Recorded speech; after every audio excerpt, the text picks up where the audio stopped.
Welcome to Connect to Florida. In today's video, we're going to be talking about the biggest regrets I hear from people that no longer want to be in Florida. If you're new to the channel, I want to say hello. My name is Barrett Pastor, and I've been a real estate broker for the past 25 years. So hopefully I'm coming to you from a place of knowledge and experience, and I can help you navigate through all things Florida related. So as always, my contact information will be down in the description box.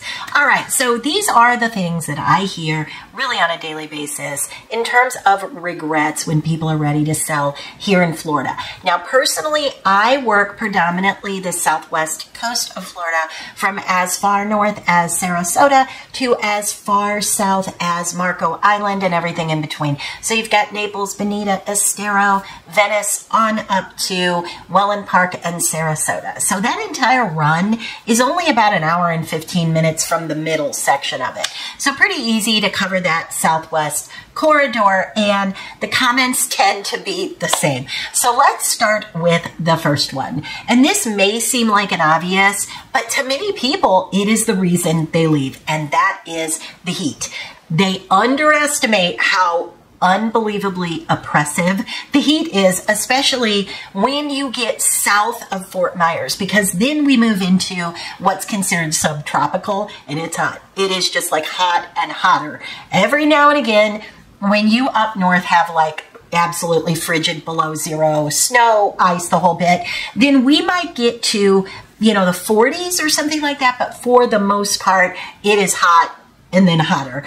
So a lot of times people underestimate that, and they don't realize that that heat can really, really be oppressive. Like sometimes people will say they get ready, they take a shower, they step out, and they're 5 minutes outside and they are literally soaking wet. So it is hot in Southwest Florida. It definitely is. Now, do we have air conditioning? Of course we do. Everywhere is air conditioned. But if you're going to be on the beach or you're going to spend a lot of time outside, you really do have to factor that in. Second one, the medical care. It's different. Can we say different? It's different. I would say this to you: do your homework. Do your homework. Know what you need and make sure that those people are in the area that you're looking. I'm going to give you an example. If you are a mother or potentially a mother who is planning to have children, then you want to make sure that not only do you have the proper medical care for yourself, OBGYN, you know, lots of choices in that regard, and pediatricians that take your insurance. Make sure of that, because there are parts of Florida, like for example, I'm going to use Naples for example. I'm not going to say there's none of those types of doctors in the area, because there absolutely certainly are, and growing every single month because of the growth boom here in Southwest Florida. But there aren't as many. There really aren't. You might have 2 or 3 only that take your insurance. So make sure that you're doing your research, because I have had folks, enough that I'm mentioning it in this video, that have actually left the area because they're having trouble with finding the right doctors. The other thing about doctors is that when you get here, immediately establish. Meaning, if there's nothing wrong with you at all, still go to the doctor, meet the doctor, and get established as a patient, because I can tell you that it can be months before you can see a doctor, especially during season, which is kind of loosely defined as Thanksgiving to Easter, so November to April. That is season, and it can be really tough to get in with a doctor if you come here in that off cycle, or if you come during season and you're sick and you need to see a doctor. Yes, you can go to an urgent care, but I would always suggest get established on the front end. And then also in that regard, have you ever heard of concierge medicine? Neither had I. Neither had I until I moved to Florida. So that is something different. And basically what that is the doctor is kind of your personal doctor. They only take so many people, and you do have to pay a fee. Like, for example, you might pay $5,000, like I'm saying cash, but you know what I mean. Pay $5,000 out of pocket, and then you have more access to that doctor. I don't know how I feel about that. Personally, I don't have a concierge doctor, but that's another thing you might want to look into, and make sure that with your insurance that they're not all concierge doctors. All right, the next one. Some people really have a sensitivity to the fact that there's kind of no home team. Now, if you're moving to Miami, there's a home team. But if you're moving somewhere in between, like Naples, Bonita Springs, Venice, Sarasota, do those folks, sort of root for Tampa? Absolutely. But everyone is coming from somewhere else. So a lot of people, this is so common that in your neighborhood, you might notice that on football Sunday, there's 20 flags hanging from someone's front door. Everybody has something different up and down the neighborhood because everyone is from somewhere else. Now, the next one, and this is really pre-COVID, but I used to hear all the time, where are the kids? I don't see any kids. All I see is older people. Where are the kids? So Naples, Florida is predominantly, or at least it used to be, a retirement community, especially as you move down towards sort of the well-known part of Naples, which is going to be that downtown area. That is enormous wealth down there. And so most people down there are second, third, fourth home. So you don't necessarily have a lot of people that are there year round. Yes, there are people there year round. I don't want anybody to take away something other than that. Yes, there are people there year round. But in that core section of Naples, there's not a lot of kids. I mean, when you're talking about Port Royal, where the homes begin around $30 million, yeah, you're usually not going to have a lot of families in that area. You're going to have people that have retired into that area. They earned it. That's where they want to be.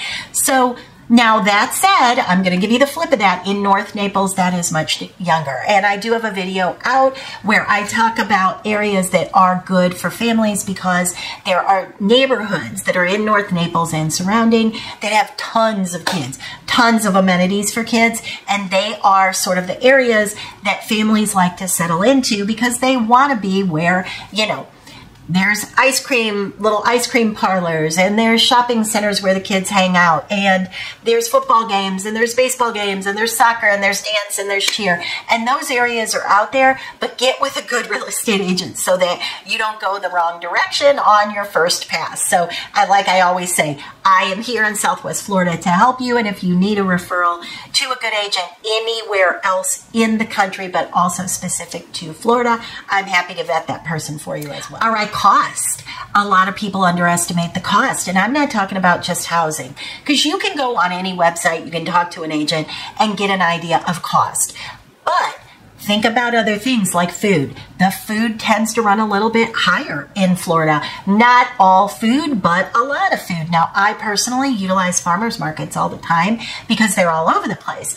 But if you shop, and this is true, if you shop at a Publix, which is our main grocery store, that's near the resorty areas, you're going to pay higher by sometimes as much as 10 or 20% higher if you're grocery shopping in those areas.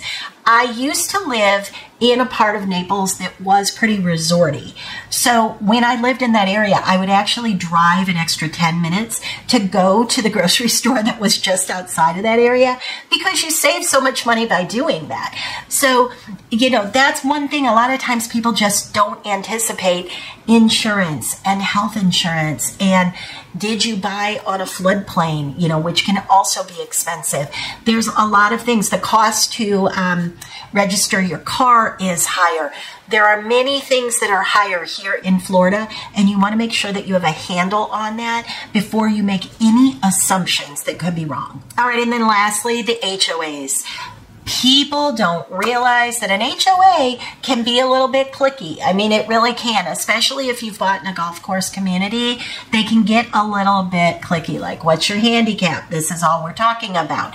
So there's that. And then also, if you felt like, okay, I want to be in an HOA, I want to be in a gated community, I feel like that's going to be really safe, I think my family will enjoy that. All of those things might be true, but when your kids are at the pool and they're loud and they're playing music and they're throwing the Nerf football and they're having a good time, you don't want to have these people kind of giving them the side eye. You don't want that. That would make everybody uncomfortable. So you really need to know. It's an important question to ask. It's important to walk around the community.